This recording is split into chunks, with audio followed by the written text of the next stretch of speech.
My name is Tyler Menezes. There's a picture of me from a child.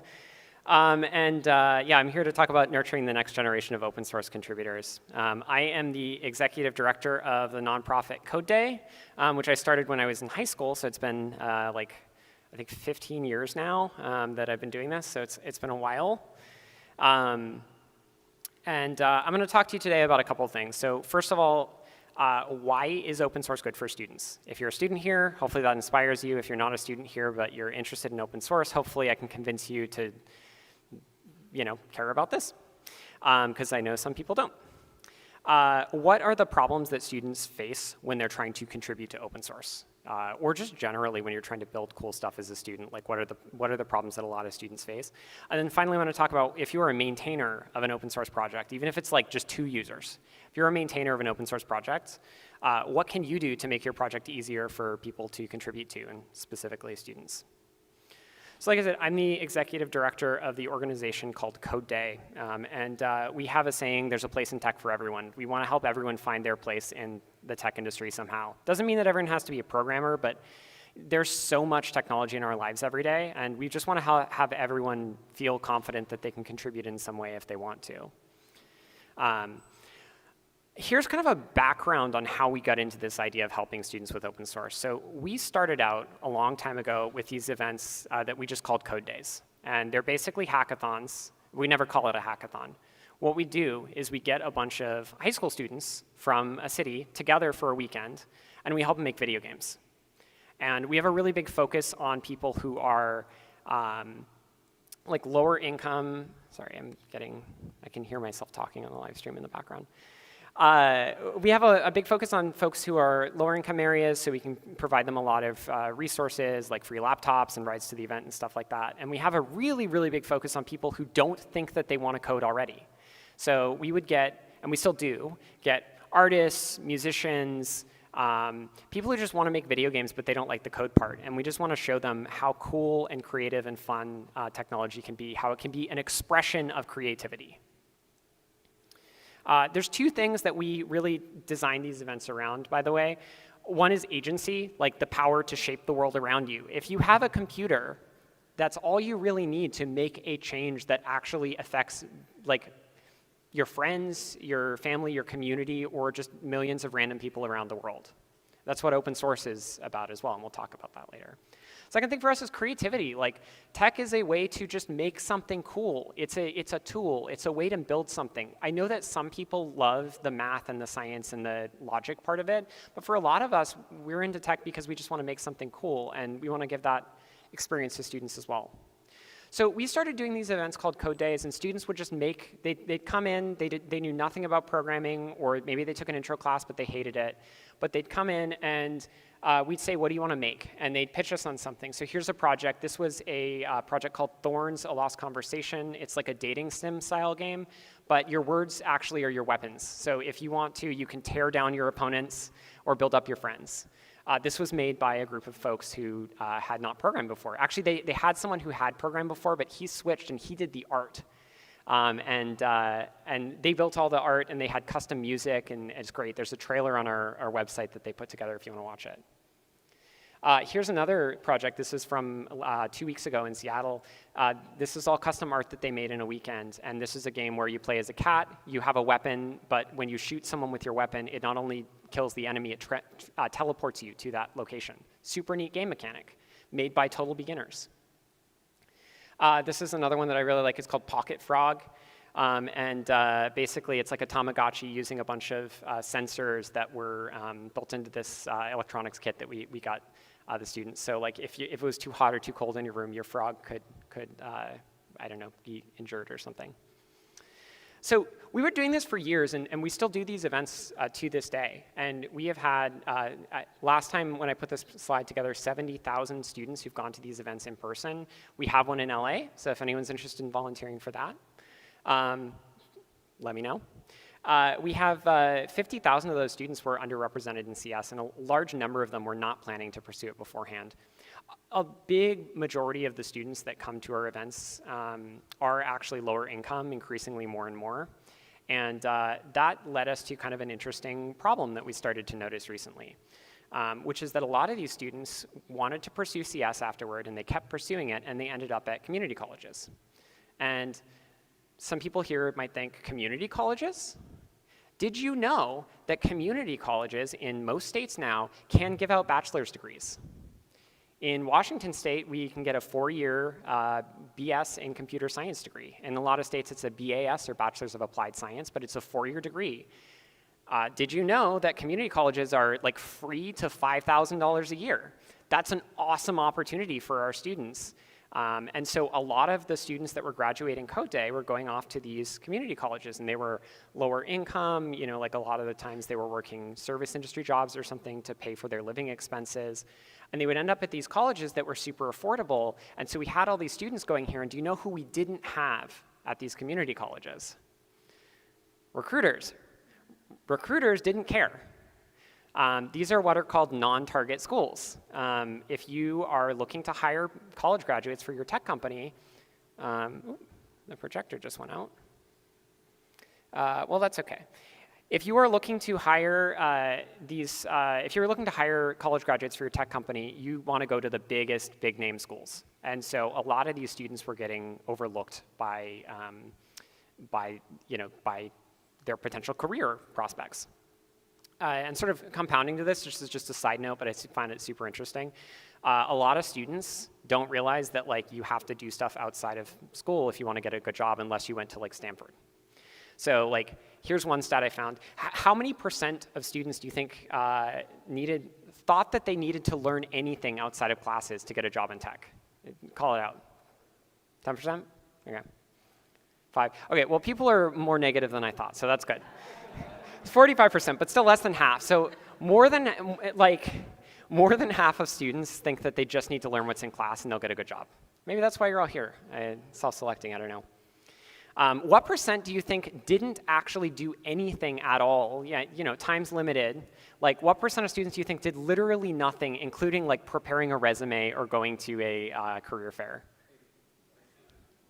25, I heard 25. Yeah, almost a quarter of students did literally nothing at all to prepare for getting a job other than just trying to get a good GPA. So big problems for a lot of students everywhere. And that's kind of how we wound up in this space, is we were just thinking well, what can we do for folks, right? What can we do? And by the way, GPA was not correlated with success in finding an internship almost at all. A lot of people don't even look at it unless you have a 4.0.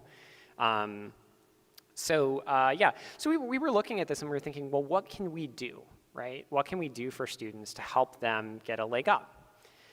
Initially, we were just thinking, let's just build out student resumes, and we'll get to later why this is even more valuable. But and we were thinking, well, what is it that we care about? We were doing these high school events. What are our things about? It's about agency, right? It's about being able to shape the world around you. It's about being able to create something awesome. And we were thinking, well, what can we do for these students? And we have Code Day. I used to be a software engineer, and I still do a bunch of stuff, and all of our students are into it. And so we have a ton of open source software on our own. This is a quick graph of some of it. We have a ton of open source software that's maintained by volunteers. We build all of our stuff in-house. It's awesome. We have a bunch of cool stuff. So we're thinking, maybe there's something here. The students who are contributing to our stuff are getting a lot out of it. And then we had a really interesting story. One of the people who used to contribute to a lot of our software was a person named TJ Horner. And they ended out, I hired them as an intern at one point. And they contributed a ton of stuff to our open source software even before then, just contributing to our open source software, making cool stuff. And they kept doing that. And they made a MakerBot web UI for starting 3D prints from a website, so you don't have to be there in person. And this sort of made its way around online, and it became popular on Reddit. And TJ got a call from a recruiter from MakerBot, basically saying, hey, we want to do something like this. Do you want a job? And TJ, by the way, when this happened, was in high school, had not graduated high school. And so TJ is finishing out this high school year, having to do all of the stuff that you have to do of what college are you going to go to? Well, I'm not going to, because I'm going to not go to college because I got a job offer from a company in New York to be a professional software engineer already. which is awesome. So open source, we're like, wow, maybe this open source is really just the continuation of like, let's help students do cool things. And I've contributed to open source before, and I think a lot of y'all know, projects are looking for help, right? Like there are some open source projects already that tag issues as good first issue, help wanted, simple task, up for grabs. There's these great people out there who want to get people involved already. It's a small number of them right now, and I think it's growing every day as people realize this. But so we started thinking, well, let's do that. Let's connect students up to some open source projects. And so this started in 2020, really in this format. We've done some version of this for a long time, but this format started in 2020 when no one could get internships because of the pandemic. And we went and we found all of our volunteers from our Code Day events, all of our mentors, and we just said, hey, do you want to remotely mentor a student like online and help them make an open source contribution? And we get a bunch of yeses. A bunch of people were on board with this. So we paired one mentor, 3 students in an open source project. And we gave them a task. We found a bunch of tasks. Some of the mentors helped us find tasks. We found a bunch of stuff. And that was our first year, and the students got a ton out of it. I'm going to talk about the results later, but the students got a ton out of it. The mentors got a ton out of it, and it resulted in some really cool stuff. So I want to move into the stuff that I think is going to be applicable to everyone now. That's kind of the story piece, and I think it's really cool, but what can you take away from this? So when we were putting this together, we started looking at why aren't students contributing to open source software already? And even more generally, why aren't students doing things outside of the work that they do in classes? Even at the high school level, why aren't students making things outside of their classes? And there's a couple reasons. So the first thing I wanted to talk about is what we call the expert fallacy. And this is probably the most prevalent thing that I've seen in general in all sorts of students. Students don't know how to work independently. Why is it that students don't know how to work independently? Well, because for any of the students here, you probably know this, right? You've spent your entire life pretty much up until this point in school, right? You've spent 10 to 15 to 18 years in school when you're going to, start trying to think about making something. Well, what does school teach us to do, right? It teaches us a lot of really valuable skills, but it teaches those skills in a really particular format, right? You study and you take a test, and you study and you take a test, and you study and you take a test, and it's like you don't even notice it at some point, right? Like we're in this room, we're all breathing air, but like we don't think about the fact that we're breathing air until someone points it out. Like that's what this is like.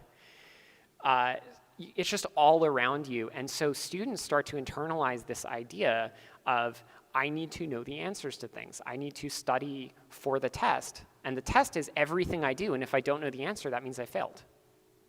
So when students were, coming up with this thought of, I don't know what to do, it was absolutely terrifying to people. And maybe some of you have felt this way still. I mean, I still sometimes feel this way, right? Like this is just, I don't know what to do, so I failed. Because I am studying software engineering, or I want to go to college to be a software engineer, whatever it is. Like, if I don't know what to do, that means I failed the test. And that is such a problem. So we have to try to find ways to help these students break out of the study test cycle and start to rewrite this question in their head of, I don't know what to do, so that means I failed, to I don't know what to do, but I can learn, right? I can figure it out. So that's one of the things that holds a lot of students back from contributing to things. The second thing is finding starting points. So this is something that no one teaches in school. I've not seen anyone teach this in school. You're just supposed to figure it out at some point. If you want to contribute to Linux, we're at the Linux Expo, right? You want to contribute to Linux, there's a bug that you found in Linux. How are you going to fix that bug? You have to figure out where it is in the code base, right? You have to figure out the line of code that's causing that. I went on Wikipedia to try to figure out how the Linux kernel worked. And this, by the way, this is the simplified Linux kernel diagram. For some of us who've been around for a while, like maybe you've taken an operating systems class, like some of these things you can start to wrap your mind around it, right? But if you're a student, you don't have what I would call context, right? You don't have years of working with these things. You haven't seen these design patterns over and over and over. And so for those of us who've done this for a while, you see a Django application or something like that, and you think, oh, okay, like I can go into, if I'm trying to fix something with an action that's happening is probably in the routes, and so like I'm gonna go and I'm gonna look for folders with a certain name, and like maybe I can extrapolate from the URL where it's gonna be, or things like that, or some techniques like tracing code through the code base. Like, how do you do that? If an error is happening, put breakpoints and just step through the code and find out how it's flowing through the code. Like, that doesn't, that's just, it's a skill that no one teaches explicitly. You are expected to figure out how to find your own, what I like to call a starting point. And if you want to contribute to something complex, this is even a good thing, right? Because at least there is a diagram for the Linux kernel. If you want to contribute to the Linux kernel, if you want to fix a bug in the Linux kernel, at least there is a diagram. Like, maybe this is helpful. Like, a lot of projects don't have that at all, right? And a lot of things in general that you want to do don't have that at all. So finding a starting point is the second big problem that a lot of students have. The last problem that we identified is the stupid questions thing, right? It's being embarrassed to ask for help. It's like asking for help is a high bar to clear. It's very difficult for people to do. It's very difficult for professional engineers to do. But in our experience, it's even worse for students in a couple ways. So if you're a mentor to students, or you're thinking of being a mentor to anyone, like, this is a really big one for me. Literally, I have talked to students who feel bad for searching for something on Google. I heard like some people chuckle in the audience because it's ridiculous, right? But like, literally, like, I don't know if you can see this. There's a lot of Google searches and Stack Overflow results in the tab bar there, right? Like, this is like, I took a screenshot of my computer when I was working on a project.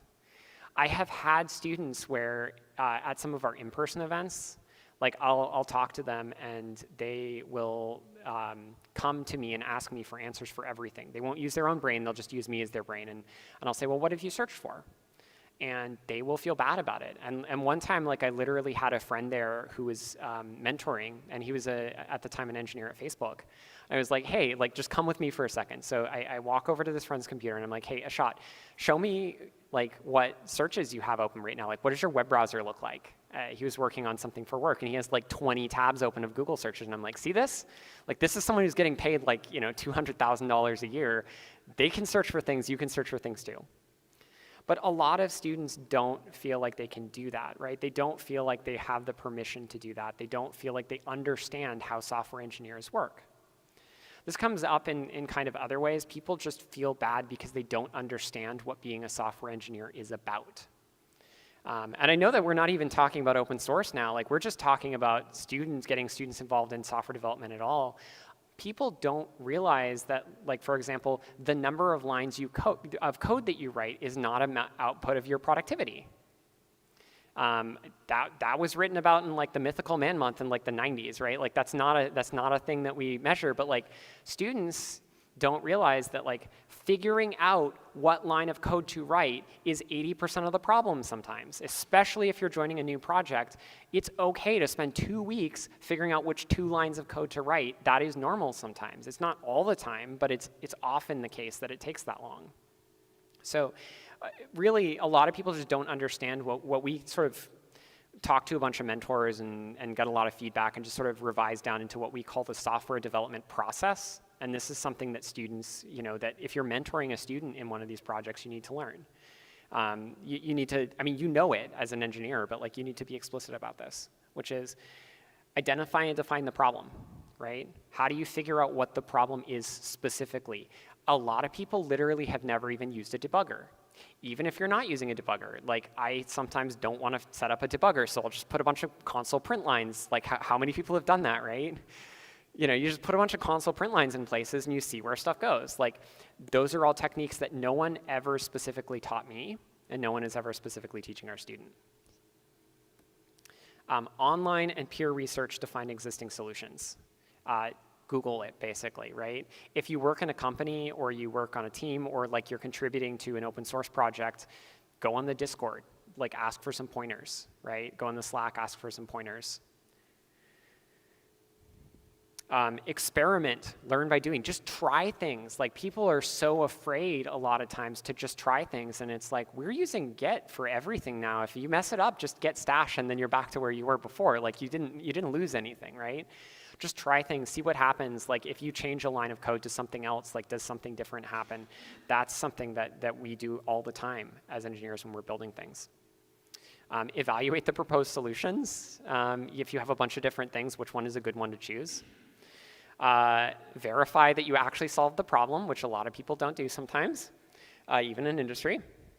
And document the solution, which a lot of people in industry do not do that last one.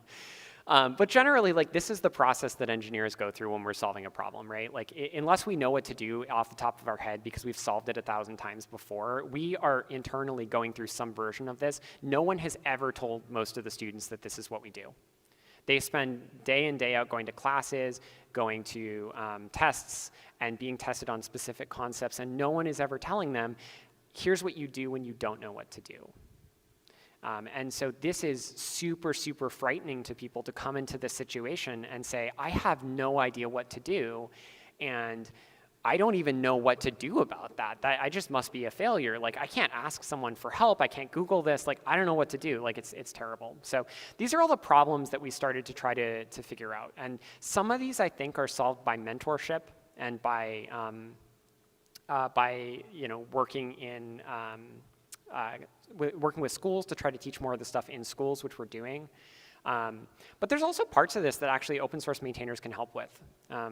Honestly, even just being aware of this is part of it. But yeah, so I want to talk now a little bit about how maintainers can actually help with this. What are some things that we can do if we're involved in open source software? What can we do?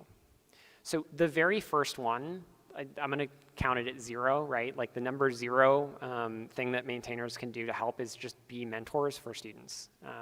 Be mentors for people that want to come into our communities. That doesn't mean you have to devote huge amounts of time to this, but have a Discord or a Slack or something like that. Just tell people that you're available. Explicitly tell people that you're available. If someone joins your Discord, just tell them like, hey, like welcome, if I can help at all, like let me know. Just try to make yourself available and be aware that, especially with newer programmers, these are problems that we're gonna face.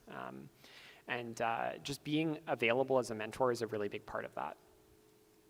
In terms of some specific things, though, that maintainers can do, and I'm going to go from sort of easiest to hardest, I think. Number one thing is just having a contributing file. A lot of open source projects don't have a contributing file. I mean, literally even like what is your style guide, if that's something that you care about, right? Like, how do you build this? It can be like some really bad notes. It doesn't have to be great. Just start with something. And that goes a long way. Resources is another thing that I really like to see in contributing guides. If you have a Discord, make sure to link that in there. Whenever I try to contribute to an open source project, and what we teach our students to do is look for the contributing file first and foremost, have that be your guide. A lot of the other resources out there for a project are going to be how to use it, but like this is your place to tell people how to develop it. The second thing that I think maintainers can do to help is having a dev environment. So GitHub has this really awesome feature now called Code Spaces, which is basically visual code in a browser backed by like an ephemeral VM. It's got a free tier. The free tier is fairly generous, and colleges, I think, can get it for free too, so all the students have it for free. You can basically put like a Docker file in your repository and have it so that you can spin up a development environment by clicking a single button in GitHub, and it's going to give you a tab in your web browser that can have everything configured. A little bit more work to set it up, but I have set this up on some of our projects, and it saves everyone, including myself, a lot of time, because sometimes I reinstall my computer and I don't want to figure out which dependencies I need to install like 14 times. So having a dev environment is great, but like, especially if you want to support students too, if you do require local development for some reason. Like we've had some embedded projects, stuff like that. A lot of folks are on Windows, unfortunately. A lot of students can't afford a Mac and don't want to run the risk of using Linux and having their computer not turn on the day of a exam. Some mentors and I were making fun of Arch Linux for this recently because that's even worse. But like any sort of Linux computer, like sometimes, I mean, it's like, it can be a problem. And so like a lot of students don't run Linux. A lot of students can't afford a Mac. They have a cheap Windows computer. That's what they have. And if your project doesn't at least reference like WSL or something like that, it's a little bit harder to get going. So like, are there build instructions for your dev environment? How do you get it running? Does it actually work reliably? By the way, like keeping this up to date is its own thing, but yeah. Third thing that maintainers can do, CI with linting and tests. I think the first thing is obvious, like CI is going to be helpful. The students know if it works. Like it probably helps you as a maintainer figure out stuff more quickly, but also it helps the students make sure that their code is working properly and like is not going to get blocked by something silly. Really, really common thing that like someone makes a small formatting error, and if your CI doesn't catch that, then what ends up happening? Well, the student submits a pull request. They worked on this for like 3 weeks or 4 weeks or something like that.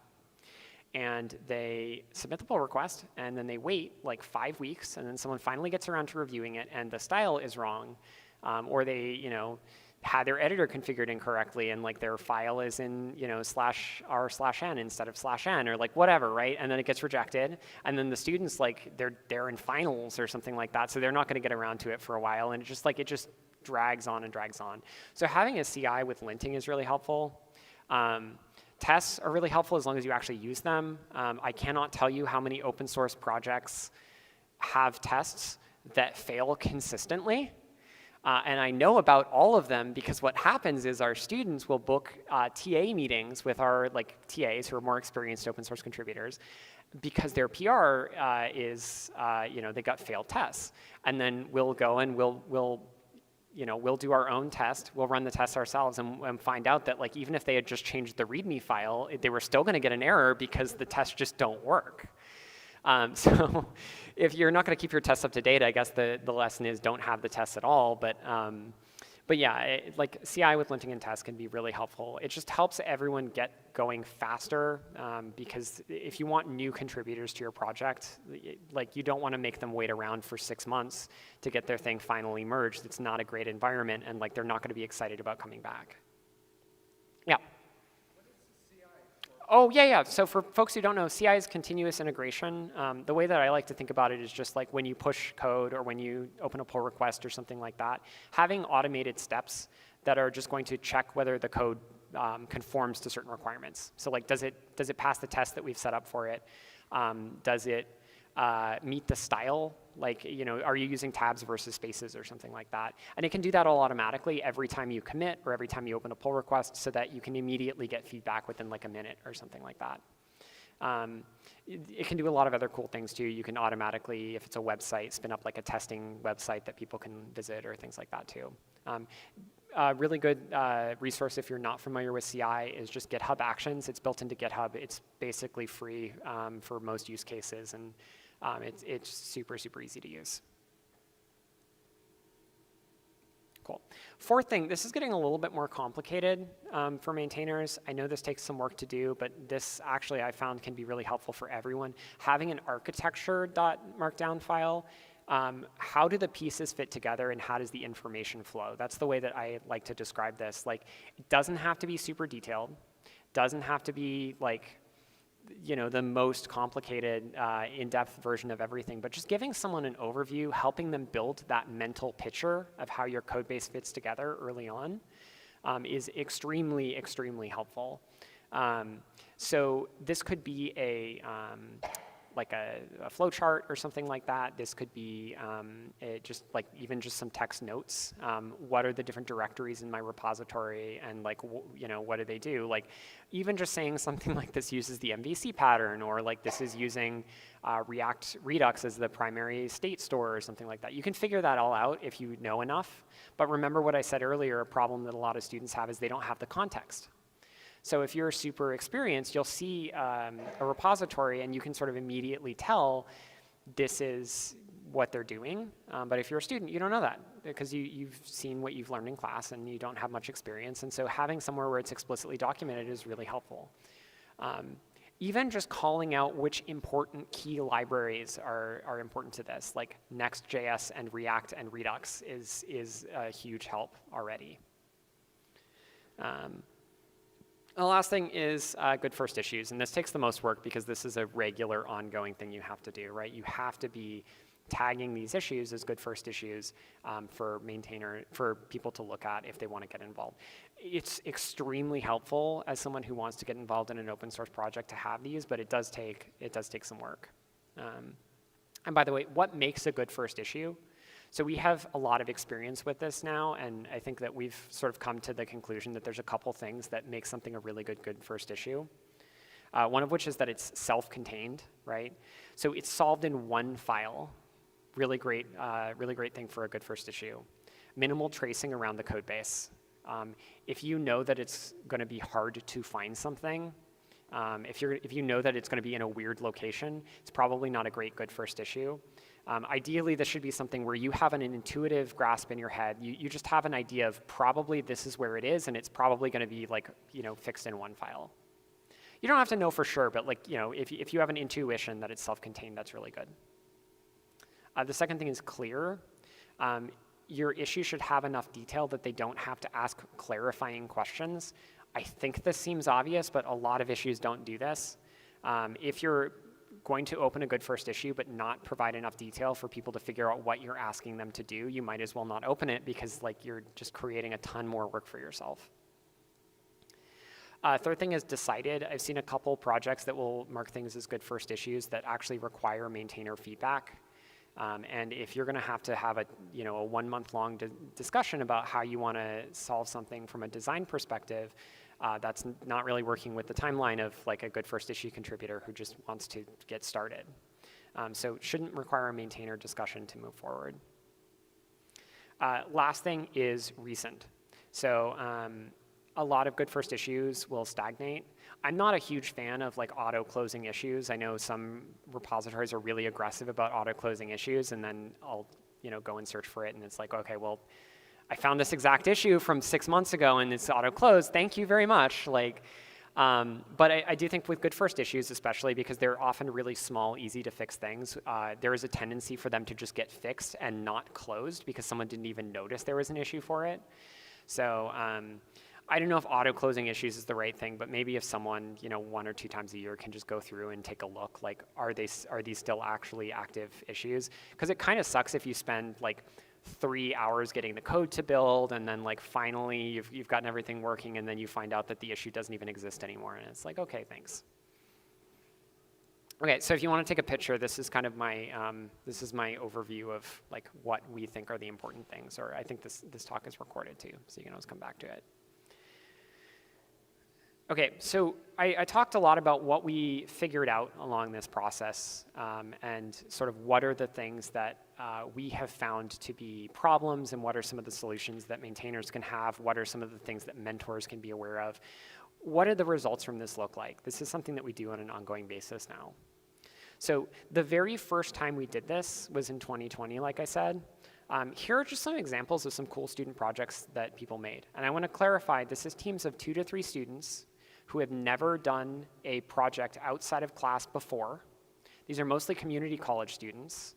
The first year we actually even had some high school students, but they're mostly community college students, never done anything outside of classwork before. Here's a team that added the ability to read a common data format that's used in self-driving car LiDAR sensors and visualize it in an open source project called Cesium. There's a whole video that you can watch that they put together on our website. If you search for it, I think you can find it. But Yeah, there's a team of 3 students, and they put together this module that visualizes self-driving car data, which was just like super, super cool for them and for us and like for everyone involved. Here's another example from our first year. This is actually mentored by a mentor who works on flying cars. At the time he was at Uber Elevate, now he's at Joby Aviation. He was helping them with an open source project that is used for like map visualizations to add features to visualize airspace. So it's kind of an area he was familiar with. I want to stress also, one of the things that we did that was kind of unique with our experience was that the mentors actually didn't know much about the project that we matched them with. And that was intentional. If you remember, a lot of the things that we talked about as common problems in mentoring, or in students contributing, was them not being familiar with the software engineering process of how we do things as engineers. How do we problem solve when we don't know the answer? So it's actually helpful for us to have mentors who don't know the answer already, because then they can show students, here's how we do it. So for our thing, we didn't get maintainers to be the mentors for this. We got mentors who are software engineers who knew nothing about the open source project, and they were the ones who were actually mentoring the students regularly, and then the maintainers were just like a subject matter expert when you needed it. So these were some really cool projects. There were a ton more from that first year, but a lot of students did actually get open source pull requests opened. And I think right now, we've continued to do this since. We've had somewhere like 2,000 or 3,000 students who've gone through this. It's like 88% for like the last several batches have gotten a pull request merge, which is pretty cool. But more importantly, like this was all just, again, this all started because we were like, well, these community college students don't have as many resources. Let's give them something cool they can put on their resume. That was where we started, right? But where we ended up was we started doing surveys of mentors, and we asked them a bunch of different things. And my favorite to ask them about was that what I called the software development process, right? And so we asked mentors, if you want to learn more about the exact scale and everything like that, there's a research paper that we published that I'll show later. But basically, we asked mentors how good are these students at a couple different things, and one of them was the software development process, right? And so this is going from like 50% to 80% positive sentiment on mentors on how their students were doing. And the other axis is the week. So the students started off pretty bad, like better than half. Like it's not good. Like this is like basically saying that like somewhere around a little bit less than 60% of mentors said that the students were performing at what they would expect to be an intern level, right? So that's where they started out. And then it actually got worse, and it got worse. So they started out not great. They got worse. They got worse. The students were really, really, really struggling. But at some point, it clicked for them. And then I'll sort of reveal the rest of the chart, and like it ended up, the next week they got a lot better, and then the next week they got a lot better, and then it sort of petered off a little bit around 80%, but still that's pretty good, right? Like it is a challenge because you have never been taught how to work on a problem that you don't know how to work on. But just putting students in this situation where they can work on a problem where they don't know what they're doing, they're going to struggle. But they're going to get there. And so it was super inspiring. And a lot of these students, and this is another really key takeaway for us, this wasn't just something on their resume once. It was something that contributed to their education, that makes them much more ready to start a job, right? They're going to be way faster hitting the ground running than their peers starting a job. And a lot of them kept contributing because now they know how to do it, right? Now they actually have those skills. They feel confident. They're much more willing to continue and do that. So we've published a couple papers about this now. If you search for my name, I'm sure you can find them. Most of them are open access, I think. But we published a couple papers on the results from this. The big one is a thing called Open Source Internships with Industry Mentors. We published that in 2022. That's kind of a quick overview of what we were doing. We've experimented with shortening the length recently. So we've actually been doing these like micro internships. They're 4 weeks. They solve like a 2 to 3 line problem, but they're literally like writing a test case or fixing a really tiny bug, but it's getting them that experience even earlier. So this is like sophomore, junior year, you're getting this experience of learning to work independently, so then the rest of your college career, you're actually like able to continue contributing to open source software and do cool stuff. So that's the other two papers talk a little bit more about that. But if you're interested in reading more, like I don't even have a college degree, which is kind of funny. Like I dropped out, so I'm definitely not like a PhD academic. These are very approachable and readable. We tried to make them very readable. So definitely if you're interested in learning more about our specific model, take a look. So the last thing I wanted to leave you with, and then we'll have some time for questions. How can we all, as a community of people interested in open source and contributing to open source, whether we're new, whether we're experienced developers, whether we're maintainers, how can we all work together? So first of all, if you are a maintainer, I listed out all those things that you can do to help make your project more approachable. If you want to work with us, we'll actually do all that for you, or we'll do half of that for you. We're a nonprofit, but we make enough money that we can pay people to do things. And one of the things that we do is we pay people to work with open source projects to help make it more approachable to students. So we will actually go through and find those good first issues for you, and we will like assign them to students. So you don't need to do that. Like we just have basically very experienced college students who are pretty good at picking up on whether something's a good first issue. The students also, we've kind of put this into our process now, when they're going through the process of opening up this pull request, as they have problems in the documentation, they are writing them down, and then they can open pull requests to fix your contributing and your dev environment documentation. So you're basically getting free updates to that documentation. So if you're interested and you're a maintainer, we would love to work with you. It's free. We're not charging anything. We're doing this to help the students. So if you're interested, let us know. We don't have like a minimum project size or anything like that. If it's solving a real world problem and it's using real world technologies, that's what we want. And if you're not, everyone here can be a mentor or a student. And so if you're interested in being a mentor in our program, the link is right up there. And we are constantly looking for mentors. You don't need to have any experience in the particular technologies we're going to use. You're basically like kind of a slightly more experienced pair programmer for your team, and they'll come to your meetings every week. It's one meeting a week for 4 to 12 weeks, depending on what you sign up for. And the students come every week prepared with basically like an agenda of like, here's what we think is happening. And then you get a chance to sort of go through what they're saying, take a look at the code yourself and say, actually, I think maybe this is happening. Or, yeah, this is great. Student B, I think your solution is probably the correct one. So it's pretty low commitment.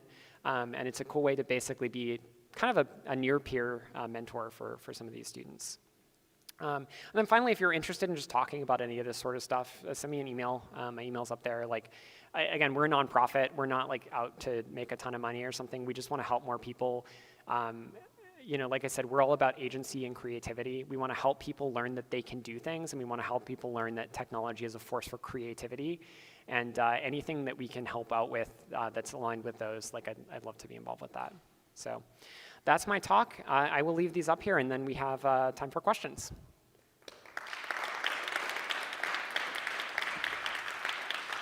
Thank you so much for that presentation. We have about 17 minutes for questions. If anybody has a question, feel free to raise your hand, and I'll come on by with the microphone. Do we have anyone with a question? All right, our first question. I love the graphs there, the sentiment graphs. What do you attribute that initial 2-week drop to? I think that the students, as they got more and more into it, I don't know for sure. We haven't done follow-up research on this yet. We know that this still continues to hold, but I don't know exactly what it is. My theory as for what this is the students are getting sort of demoralized because they're realizing that the things that they've learned in school are not working. I know that we also have a lot more communication problems in sort of weeks 1 and 2, where the students are kind of not being as communicative. We've added some things to it since then to try to force them to communicate more. I think a lot of it is probably just the lack of confidence in them starting to feel bad. I think that's why it's dropping off. And around week 3, when they realize okay, this is how we do this, that's when it starts to pick up, and then they just continue to gain skills from there. Anyone else have a question? All right, right there in the back.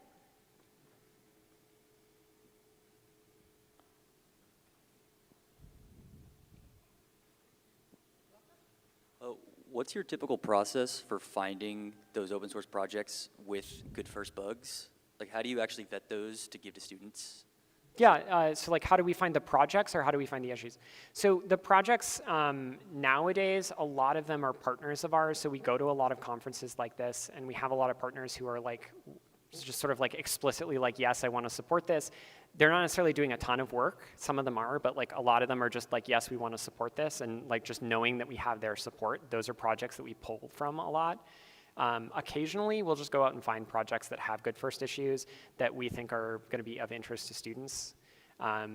So that's another way sometimes for some of the larger ones. Like I think we've gotten some contributions in NPM, the Node Package Module Manager, and we don't have a partnership with them. They just like, they have a bunch of good first issues and they've been supportive when we've sent students their way in the past. So, you know, we've done that.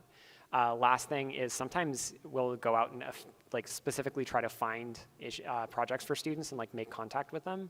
So like we had a couple students, we had a number of students one year who were really interested in working for Disney. That was like their goal. And so we were like, okay, well, like let's go find what is Disney's open source. And they have a cool project called OpenTimeline.io. I think it's now been moved out. It's got its own foundation or it's under Apache or something. But at the time, Pixar maintained it. And we were like, okay, like I'm just going to join their Slack and reach out to them and like let's see if we can get, or I think someone else did, but you know, like we reached out to them and we just sort of saw if we could get that project on board. So kind of a mix of all of those. Usually we try to work with partnered projects because there have been a few projects, I won't name names, but there have been a few projects where we have tried to work with them and they have been very negative on the idea of students contributing to it. So we try to, as much as possible, reach out to the projects beforehand. But every once in a while, if we're like 2 issues short or something, we'll just go and take a look. If you're just a person here who wants to contribute to that, goodfirstissue.dev, I think, is a website that just sort of aggregates them. So that's a place that we can go sometimes to look for those.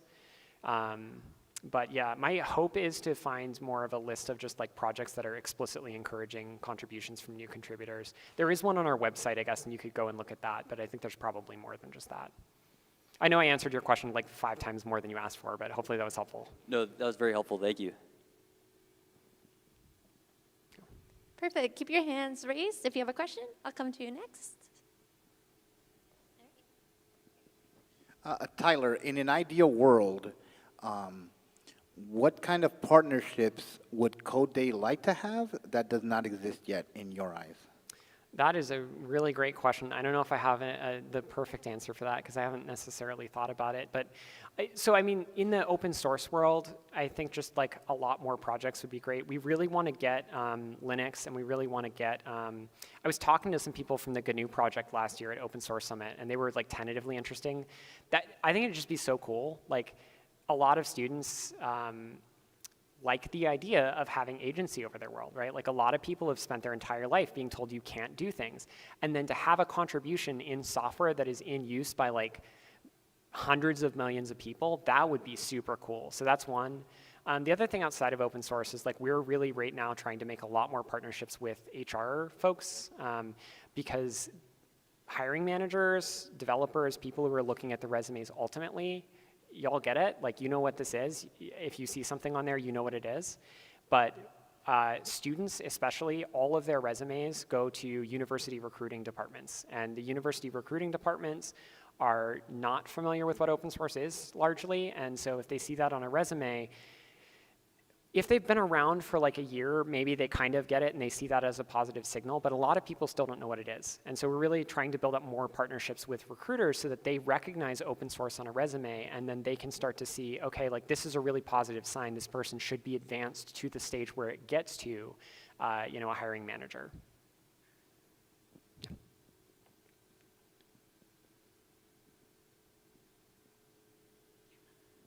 Hi.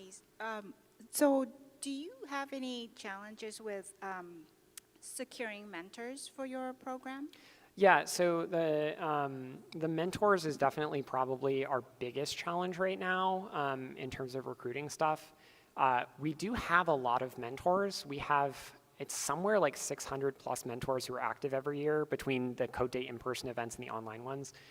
But we have so many students that want to do this. I mean, so just from partnerships that we have funded, a lot of this is funded through like state and federal grants, and some of it's funded out of school budgets. Just from the ones we have funded, we're going to have like a couple thousand students this year. We have a public application online, and like, I haven't checked it in a while. Last year, we had to turn down, I think, 1,700 people from our summer program because we didn't have mentors for them.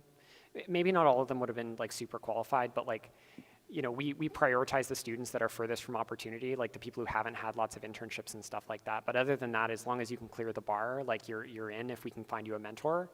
And there are definitely a lot more students that want to do this than we have mentors. So that's another reason why we love coming to conferences like this, is if people want to be a mentor, you're literally like allowing 3 more students to have their first experience in open source. And also, just as a pitch, since you brought this up, the mentors generally do seem to really like it. Like a lot of our mentors will stick around and do like 2 4-week sessions throughout a year, or they'll do like 3 summers in a row or something like that. So yeah.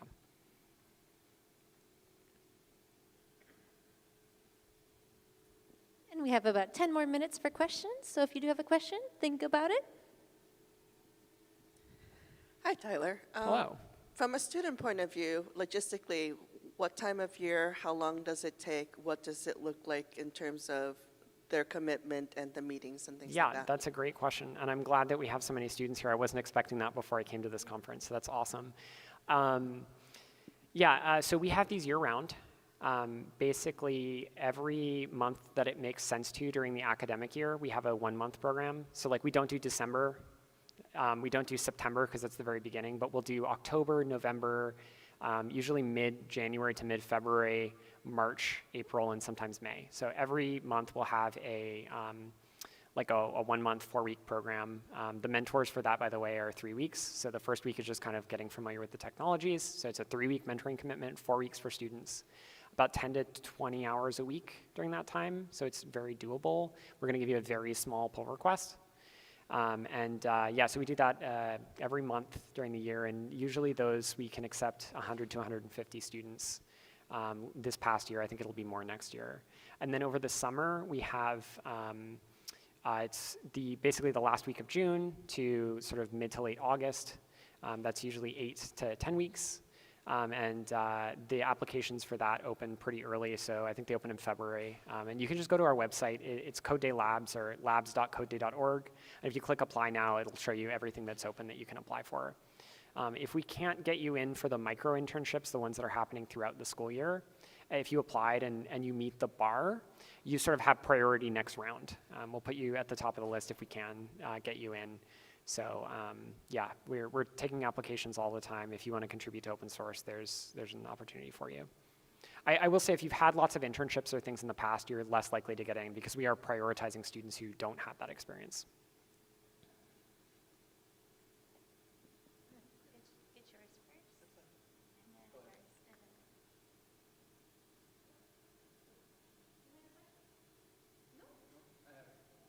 Yeah.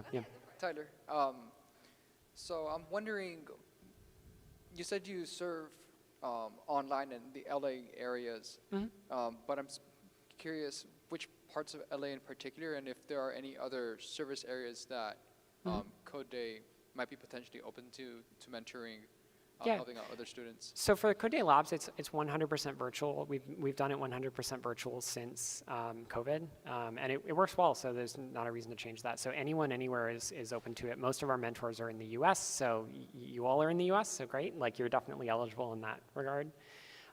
The high school programs that we do are. Those are the ones that are in person, and those we're kind of open to anywhere we can find a venue that wants to host us. So. Okay, gotcha. Lan knows more about this because Lan has volunteered for us with the high school events too. So, and also, by the way, if you're a college student, and we would love volunteers for our high school events too. So. Gotcha. And I'm wondering if you have mentored any students who have disabilities, because I'm currently working as a tutor in the Ontario City Library, and a lot of the students that I deal with do have special needs. So I'm wondering, how do you approach that, and how do you help these types of students? Yeah, that's a great question. So we've done a little bit of that. We definitely have had a lot of students who are neuroatypical, or sort of however you want to describe that. But we've had some of those. We've had a couple students who were blind. That's been fine. It hasn't really been a problem. One of our mentors is actually deaf, and so they conduct their meetings largely through text. So we have some experience with that. We don't have like a ton of experience with that. I will say, if you have a lot of experience with that and you want to help us with that, like we can probably find like some money somewhere to help us build that out. So yeah, I'm open to doing more of that. I have a little bit of experience in that, but not personally. So. Thank you. So this is Lan. I will address your whole Code Day in-person events. When I first started getting involved with Code Day, it was because I wanted a hackathon for my high school Girls Who Code. So I found Code Day, and I'm like, this is cool. Let me find out more about it before I advertise it to my students. And then I found out that it was 2 high school students in a local neighborhood who were running it, and I said, that's fine. Let me help you out. At least I'll be there as an adult chaperone. And that's how I got involved. But what you need to know is who organizes these in-person Code Days? High school students. Yeah, and some college students too, but yeah, Yes. it's very much like we want to give people again, this goes back to like the slide I had super early on, right? Agency, right? I don't know if I'm gonna find this. There we go. Agency is super, super early on. Agency, right? We want to give people the chance to say what they want to say. Like I am very much a fan of like the open source ethos, even for our organization. Like we've been around for 15 years, but still, like if you're just a random person who joins our Discord and is like, I want to change something about this program, like let me help with it. We'll find a way to do it. Like. We want people to lead their own destiny, right? I started this when I was in high school with some friends, and I'm 32 now, and like I love doing this still, but like I'm not the one to make decisions about what high school students or college students should be doing all the time, and we love to have, give people the opportunity to do things themselves too. So I'll make a comment and then hand it to the next question. The reason that I am so passionate about Code Day, and I've been so passionate about getting Tyler here, is because I love the fact that he gives agency to the students, because I get so inspired by what they come up with and what they're able to do if I smooth a few little things out of the way. So by the way, we do really want college students to help out with Code Day LA. So Yeah. if you guys are interested, you can hit me up, okay? Yep. Yeah, all of this is just, it's just two sides of the same coin. The college and the high school programs are just two sides of the same coin. It's about giving students the opportunity to shape their world. And if you're passionate about that, we'd love to have your help in one way or another. All right, so we have about 3 minutes left. This may be the last question. Yeah, I just wondered if you did any qualitative or quantitative analysis about partner projects, and do they see an uptick in contributions after participating with you?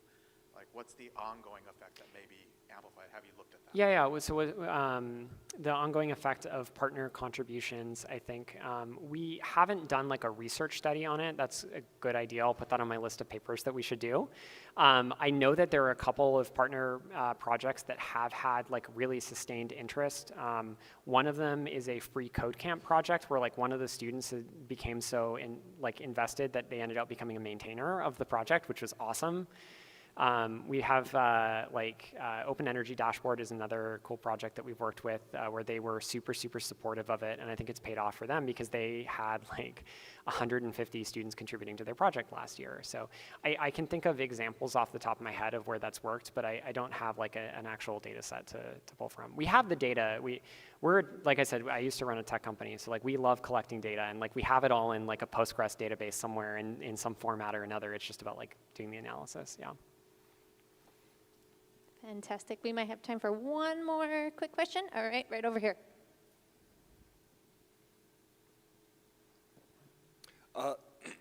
Excuse me. So you talked a little bit about what kinds of projects that you work with, open source projects. Is there any kind of